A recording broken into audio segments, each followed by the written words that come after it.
wanna be like you. I wanna talk like you.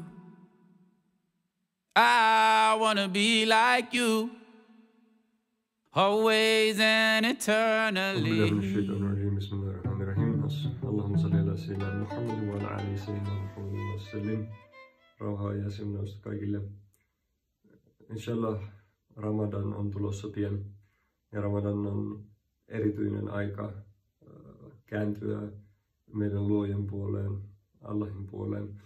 Ramadan on se kuukausi, jolloin viimeinen ilmestys, Korani, annettiin ihmisille lahjana, opastuksena, tienä hyvään tässä elämässä ja tämän jälkeisessä. Ja on sanottu, että aloittaakseni siitä, että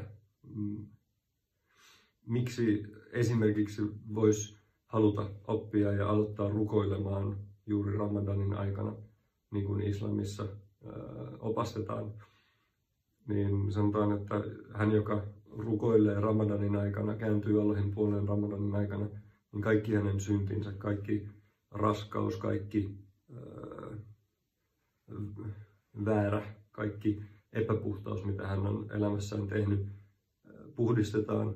Ja Allah ei ainoastaan puhdista sitä, vaan kääntää sen hyväksi.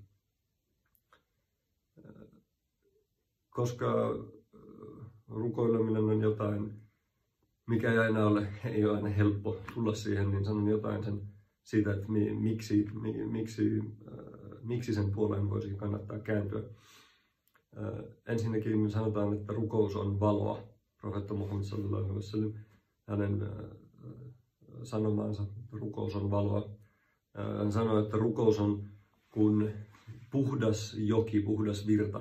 Miettii vaikka sellaista Lapin tunturin puhdasta puroa, joka virtaa yhden ihmisen kodin ohitse, jossa hän puhdistautuu, peseytyy 5 kertaa päivässä. Eli rukous tuo puhtautta, rukous tuo puhdistusta, rukous suojelee väärältä ja rukous suojelee hulluudelta. Rukous on, sanotaan myös, että profeetta Muhammad sallallahu alaihi wasallam on sanonut, että rukous on linnake. Se on uskovan ihmisen, Jumalan puoleen kääntyvän ihmisen linnake, joka suojelee meitä erityisesti tänä pimeänä aikana, jossa me eletään.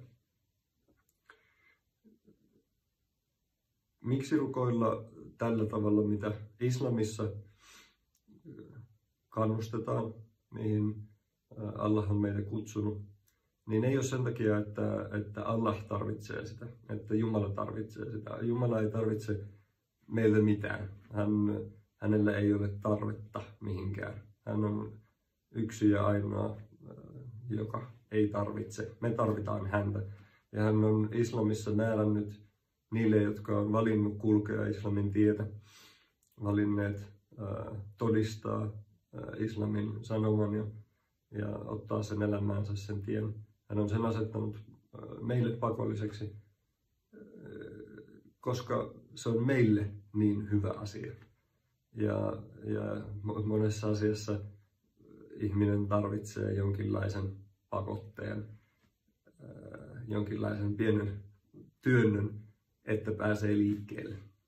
Ja oma kokemukseni on se, että kun sen rukouksen kanssa pääsee liikkeelle, niin siitä tulee varsin nopeasti hyvin makeaa, hyvin nautinnollista ja hyvin kaunista. Se on jotain, mikä on meitä varten, ei Allahia varten. Se on meille asetettu pakolliseksi, jotta me otettaisiin niistä aarteista, niistä jalokivistä, joita Luoja meille tarjoaa. Liikkeelle pääseminen on hyvin helppoa. Siihen liittyy muutama edeltävä asia, muutama edellytys, jotta voi rukoilla validilla tavalla, jotta se rukous on hyväksytty. Ja sitten muutama asia, jotka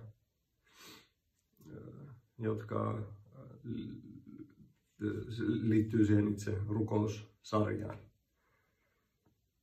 Niin käydään lyhyesti läpi ne edeltävät asiat ja sitten jaetaan myös sellainen teksti, joka jossa ne on tosi hyvin tiivistetty, josta mä olen itse myös ne oppinut tässä muodossa. Ja se muoto, mikä me jaetaan, niin on se muoto, mitä Maulana Sheikh Muhammad Adil noudattaa, Hanafi lakikoulukunta. Ja ne 6 tai 7 edeltävää asiaa on se, että ensinnäkin rukoukseen tulee rituaalisen puhtauden tilassa, eli on tehnyt peseytymisen. Yksinkertaisimmillaan peseytyminen on se, että on pessyt kertaalleen käsivarret sormenpäistä kyynärpäihin valuvalla vedellä. Molemmat käsivarret, koko kasvot, korvanipukasta korvanipukkaan, otsasta leukaan, pyyhkinyt vähintään 1/4 päästä ja pessyt jalat varpaasta nilkan yli. Se on se yksinkertaisin rituaalisen peseytymisen muoto. Ja siitä myös on siinä tekstissä tarkemmin. Ensimmäinen edellytys on siis rituaalinen puhtaus. Toinen edellytys on vaatteiden ja sen tilan puhtaus ja kehon puhtaus. Vaatteissa, kehossa, siinä mihin laskee päänsä, kun rukoillaan, ei ole likaa, eli ei ole ihmisen alapäästä tulevia eritteitä, ei ole esimerkiksi koiran sylkeä tai koiran tai muiden eläinten jätöksiä tai verta, mutta se on aika iso määrä, eli semmoinen pieni määrä, se on ok, se on erehdykseen menevää, excusable, joten sitä harvoin tarvitsee itse asiassa huolehtia. Rukous suunnataan kohti Allahin huonetta, Allahin taloa, eli kohti kiblaa, eli suuntaa kohti Kaabaa Mekassa. Sanotaan, että on ensimmäinen talo, joka on profeetta Aatamin rauhalkaan hänen kanssaan aikana rakennettu. Niin sinne me suunnataan meidän rukouksemme, koska se on Jumalan manifestaatio maan päällä. Yksi niistä keskeisistä paikoista, ja se on islamissa suunnataan. 4. edellytys on alastomuuden peittäminen, joka miehillä tarkoittaa navan yläpuolelta polvien alapuolelle vähintään, mutta mieluusti ranteista nilkan yläpuolelle. Naisilla tarkoittaa kaiken muun paitsi kasvojen, käsien ja nilkasta alaspäin peittäminen. Eli myös hiusten tai pään, hartioiden, polvien, säärien peittäminen. Alastomuuden, eli mitä islamissa nähdään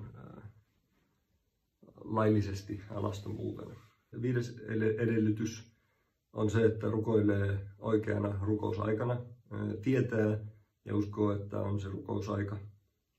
Eli esimerkiksi nyt on keskipäivän rukousaika. Ja 6. edellytys on se, että on intentio, että minä rukoilen tämän rukouksen Allahia varten. Minä rukoilen ei esimerkiksi aurinkoa varten tai auringolle tai sille tai tälle, vaan että minä rukoilen Jumalalle tämän ja tietää mikä se on. Sitä ei tarvitse sanoa ääneen, mutta jos joku kysyisi, että miksi sä rukoilet, niin sä osaisit vastata, että mitä sä olet rukoilemassa ja miksi sä olet rukoilemassa. Ja 7. lähtökohtaedellytys on rukouksen avaus. Eli sanotaan Allahu Akbar, joka tarkoittaa Allah on suuri, suurempi, korkein. Mikä siihen rukous itse sarjaan tulee, niin sen näytän ihan käytännössä. Toivon, että tämä selkeyttää jotain asioita ja tekee sitä helppoa tulla tämän rukouksen ääreen. Se on kaunista ja nautinnollista aluksi. Täytyy kiinnittää siihen vähän huomiota ja se vie mieleen hieman. Mutta tässä rukoussarjassa, rukoilemisessa tällä tavalla, niin siinä on käytännössä kaikki islamin arvot, luonteen vahvuudet, kauneus yhdessä toiminnassa. Se on liikettä, se on ajan lahjoittamista Allahille. Siinä mitä rukouksessa sanotaan, niin se on, me puhutaan jatkuvasti meistä. Se on tietysti olla hyväntekeväisyyttä kaikille ihmisille ympärille. Se on muistuttamista, itsemme muistuttamista siitä, että me voidaan kääntyä sen, mikä on kaikista olennaisinta puoleen 5 kertaa päivässä, tai mitä se sitten ikinä onkaan. Maulana Sheikh Nazim, Maulana Sheikh Mohammed, molemmat suosittelee, että aloittaa vaikka siitä, että rukoilee 2 tällaista rukoussarjaa päivässä. Valitsee jonkun tietyn ajankohdan ja pitää siitä kiinni. Se on riittävä aloitus. Jostain kannattaa aloittaa, ja kannattaa aloittaa pienestä ja pitää siitä kiinni. Se on paljon arvokkaampaa kuin yrittää tehdä paljon kerralla. Itse rukoussarja. Siinäkin on asioita, jotka on välttämättömiä, ja sitten paljon asioita, joita siihen voi lisätä. Niin näytän tämmöisen version, jossa on ne välttämättömät asiat, josta voit aloittaa, jos et ole ikinä tällä tavalla rukoillut. Ja sitten näytän sellaisen version, jossa sanon ääneen kaikki nämä osiot, joita yleensä ei sanota ääneen, vaan ne sanotaan hiljaa ääneen, silleen, että itse kuulee, mutta muut ei juurikaan kuule. 5 pakollista osiota, jotka tähän rukoussarjaan liittyy, on seisominen. Me seisotaan Jumalan luojamme edessä. Hän on luvannut, että kuka tahansa tällä tavalla kääntyy hänen puoleensa, niin hän on silloin läsnä. Ja miksi me ehkä haluttaisiin rukoilla tällä tavalla, niin on se, että hän on meille ilmaissut viimeisessä ilmestyksessään ja viimeisen viestin viejänsä, rauha olkoon hänen kanssaan, kautta, että tämä on hänelle mieluisin tapa, millä hänen luomakuntansa, hänen luotunsa voivat kääntyä hänen puoleensa. Hänelle mieluisin ja kaunein tapa. Niin jos me halutaan olla lähellä meidän Herraa, me halutaan olla lähellä luomakunnan luojaa, totuutta, niin ehkä me halutaan lähestyä häntä sillä tavalla, minkä hän on kertonut hänelle mieluisimmaksi. Siinä seisoissa toinen näistä integraaleista on, että me resitoidaan jotain hänen sanastaan, hänen ilmestyksestään, hänen puheestaan, eli pyhästä Koranista. Ja riittävää on se, että resitoi minkä tahansa yhden jakeen, ja se jae voi olla sama kaikissa näissä sarjoissa, mutta kannustettua on resitoida ensimmäinen suura, ensimmäinen luku, Al-Fatiha, avauksen luku, sekä vähintään 3 jotain muuta jaetta. Sen jälkeen me tehdään puolikumarrus, eli seisoen kumarretaan vähintään niin, että kädet osuu polviin. Jonka jälkeen me palataan seisomaan. Jälkeen me kumarretaan, täysi kumarrus, tuodaan otsa ja nenä vasten lattiaa ja kädet vasten lattiaa. Jonka jälkeen me tullaan siitä puoliksi ylös, eli polviin istuntaan, ja kumarretaan uudestaan täysi kumarrus. Ja siitä me noustaan takaisin ylös seisomaan. Tämä on yksi rukoussarja, kutsutaan raka nimellä arabiaksi. Ja näitä toistetaan aina vähintään 2 tällaista rakaa rukoussarjaa, ja joskus 3 ja joskus 4 riippuen siitä, että mitä rukousta rukoilee. Näissä eli liikkeissä ja muodoissa, sijainneissa on omia asioitaan, ylistyksiä, kiitoksia, muistutuksia, tervehdyksiä, pyyntöjä, rukouksia, joita voidaan lausua ja joista monet on sellaisia, että ne on välttämättömiä, mutta ei pakollisia. Ne on sellaisia, että ne on välttämätöntä opetella sitten, kun sitä ryhtyy tekemään, mutta ne ei ole pakollisia, jotta se olisi hyväksytty. Eli niistä pakollisista lähdetään liikkeelle. Ja ainoa pakollinen, mitä tarvitsee sanoa, on alussa, kun seisotaan, niin resitoida vähintään yksi jae Koranista. Ja lopussa sanoa molemmille puolille assalam, assalam. Niin, näytetään. Eli yksinkertainen tapa, jolla lähteä liikkeelle. Näytän sen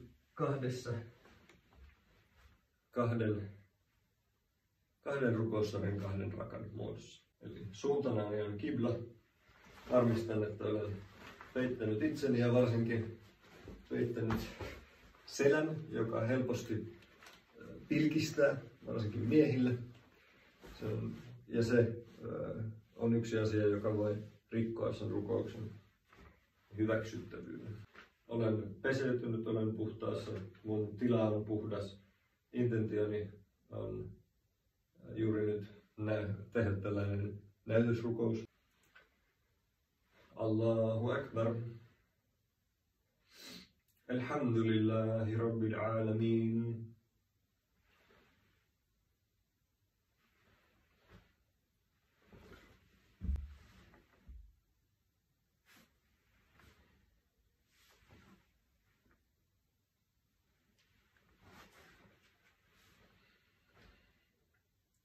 Ar-Rahman Ar-Rahim.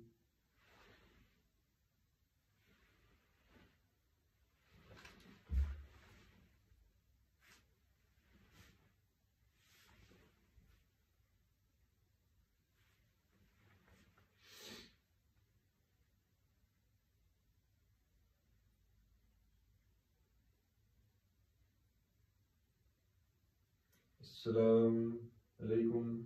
Assalamu alaikum.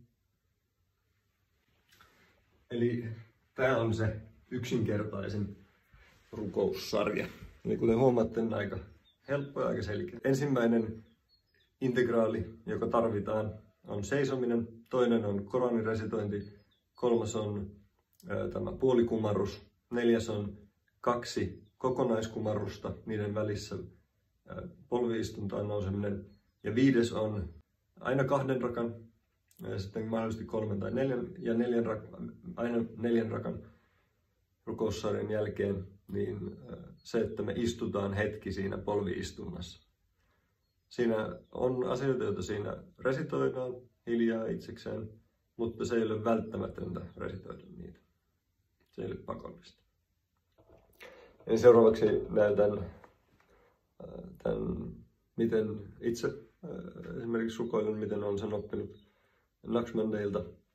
Ja siihen liittyy nämä olennaiset rukouksen tekijät ja sitten semmoisia hyveitä, joita rukoukseen liittyy tähän rukoussarjaan.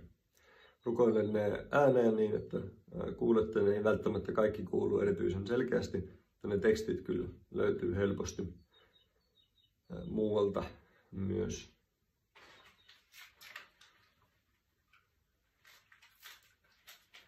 Korkean intention asettaminen on myös yksi vahva suositus. Ojellaan intention rukoilla 2 rakaa kiitos rukousta. Myös inshallah opastuksena jollekulle sellaiselle, jolle siitä on hyötyä. Intention Sheikhin on Sheikh Mohammed Adilin ja Sheikh Abdullah Faistakistanin korkein intentio, koska oma intentio ei voi ikinä olla yhtä korkea kuin heidän intentionsa. Allahu Akbar. سبحانك اللهم تبارك اسمك وتعالى جدك ولا إله غيرك. أعوذ بالله من الشيطان الرجيم. بسم الله الرحمن الرحيم. الحمد لله رب العالمين الرحمن الرحيم مالك يوم الدين إياك نعبد وإياك نستعين اهدنا الصراط المستقيم صراط الذين أنعمت عليهم غير المغضوب عليهم ولا الضالين آمين. بسم الله الرحمن الرحيم.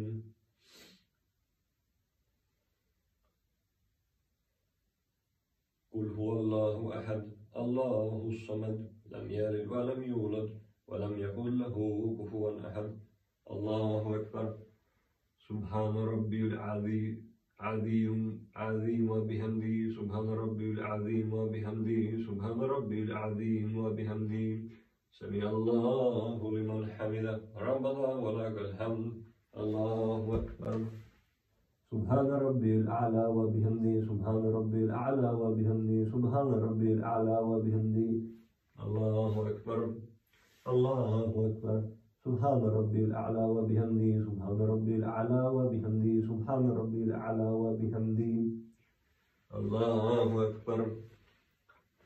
بسم الله الرحمن الرحيم. الحمد لله رب العالمين الرحمن الرحيم مالك يوم الدين إياك نعبد وإياك نستعين اهدنا الصراط المستقيم صراط الذين أنعمت عليهم غير المغضوب عليهم ولا الضالين آمين.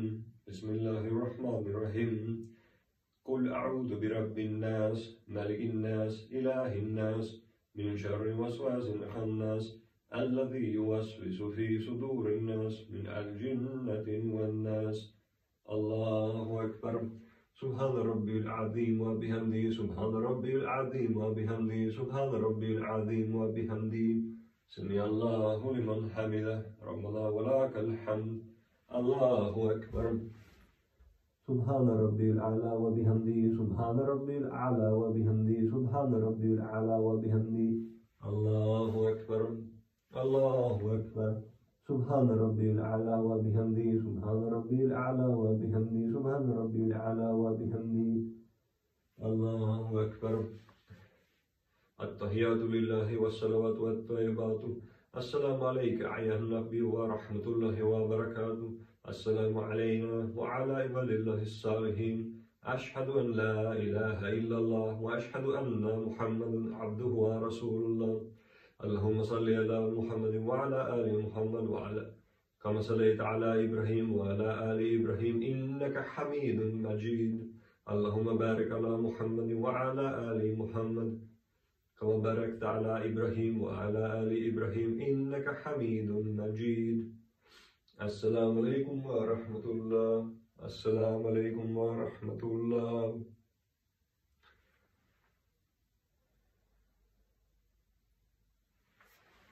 Tällainen yksinkertaisuudessaan ja herkuillaan on islamilainen rukoussarja. Luojan, Jumalan, totuuden, todellisuuden, tämän hetken läsnäolon, valon, rauhan ääreen kääntymisen muoto. Kaunis sellainen. Siinä on muutamia asioita, joita täytyy opetella ulkoa, ottaa huomioon. Ja tosiaan se kutsu, mikä islamissa on, niin on, että rukoillaan 5 kertaa päivässä. On hyvä aloittaa jostakin pienestä. Se suositus, minkä on itse saanut Naqshbandi ja Tarikan sheikeiltä, pyhimyksiltä, on, että vaikka 1 rukous ensin. Aloittaa vaikka aamun rukouksesta ennen kuin aurinko nousee.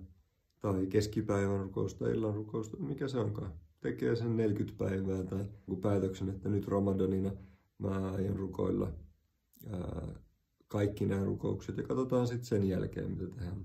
Se on paljon helpompaa meidän mielille, meidän egolle, kun me ei tehdä sellaisia jättimäisiä valintoja heti.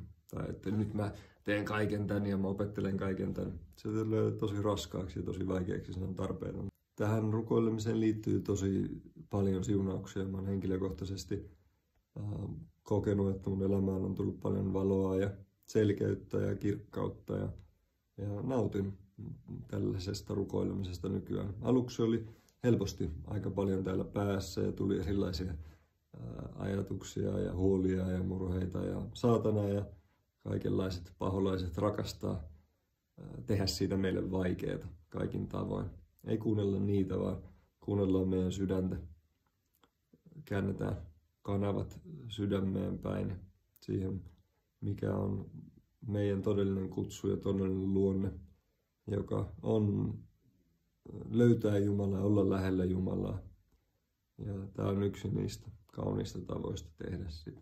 Toivottavasti tästä oli jotain hyötyä. Tätä saa jakaa. En ole mikään sheikki, en ole mikään fikhin lakioppinut tai islamin oppinut. Olen vaan itse utelias ja on hieman opiskellut näitä asioita Sheikh Faras Rabbanilta, Seekers Guidancein, kanadalaisen islamilaisen yliopiston nettikurssien kautta. Ja sitten on saanut oppia Naqshbandi Tarikan suufimestareilta ja veljiltä. Ja on siitä. Luoja antakoon minulle anteeksi, jos on tehnyt jotain virheitä siinä, mitä jaan. Muistakaa toinen toisemme rukouksissamme läheisenne maailmantilaa ja pyytäkää sitä, mitä tarvitsette. Se on yksi niistä asioista, mitä Maulana Sheikh Mohammed Adil usein muistuttaa meitä, että pyytäkää Allahilta, hän vastaa. Hän on luvannut vastata, hän on luvannut, että ne, jotka kääntyy hänen puolensa, niin hän heille vastaa. Niin pyydetään, ja Ramadan on erityisesti pyytämisen ja anteeksi pyytämisen ja katumisen aikaa, jolloin me voidaan aloittaa koko elämä alusta. Itselleni kävi niin 2 vuotta sitten, kun sain inspiraation 2 päivää ennen Ramadania, että haluaisin ryhtyä rukoilemaan. Olin päättänyt, että ryhdyn paastomaan, vaikka en ollut silloin vielä valinnut islamin tietä, ryhtynyt muslimiksi, mutta valitsin ryhtyä paastoamaan. Sitten tuli, että nyt mikä tämä rukousjuttu on. Voisin ottaa tämän myös tähän. Ramadania edeltävänä yönä opettelin, että miten tämä toimii. Ja sitten mä rukoilin ja sitä pitänyt mukana elämässä parhaani mukaan. Se ei ole aina helppoa, se on usein haastavaa, mutta se on osa sitä testiä ja se on osa sitä, miksi se kasvattaa ja tuo niin paljon hyvää meidän elämään. Rauhaa ja siunausta ja valoa ja helppoutta tähän Ramadanin aikaan, iloa ja onnea ja paljon yhteisiä hetkiä. Assalamu alaikum wa rahmatullahi wa barakatuh. Allahumma salli ala sayyidina Muhammadin wa ala ali sayyidina Muhammadin wa sallim.